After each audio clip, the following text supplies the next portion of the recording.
ఇక్కడ మనం శ్రీరామపల్లి విలేజ్లో ఉన్నాము. ఇక్కడ రాసా సంజీరం అనే రైతు మన పసుంబో వాడాడండి 2 ఎకరాలకు. దీని గురించి ఇది ఎట్లా పనిచేసింది, ఏ విధంగా పనిచేసింది అనేది రైతు మాటలో ఒకసారి తెలుసుకుందామండి. సార్ నమస్కారం సార్. నమస్తే అండి. మీ పేరండి? నా పేరు రాసా సంజీవ, శ్రీరామపల్లి మాది ములుగు మండల్, జిల్లా ములుగు. పసుంబా ఒక 2 ప్యాకెట్లు తెచ్చిందండి 2 ఎకరాలకు. బాగా పనిచేసింది. వారం రోజుల వరకు మొత్తం గడ్డి లేకుండా పోయిందండి. 1 ఎకరానికి బేర్ కంపెనీ కొట్టిందండి.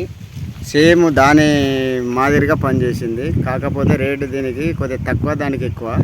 దానంతా బాగా పనిచేసిందండి. నాతోటి రైతులకు కూడా ఎవరైనా కొట్టుకోవచ్చు దీన్ని. ఇంకా కాకపోతే నేను కూడా పక్క రైతులకు కూడా చెప్తానండి. బాగా పనిచేసిందండి ఇది. ఓకే అండి. ఓకే అండి, థ్యాంక్ యూ అండి. థ్యాంక్ యూ అండి. ఓకే.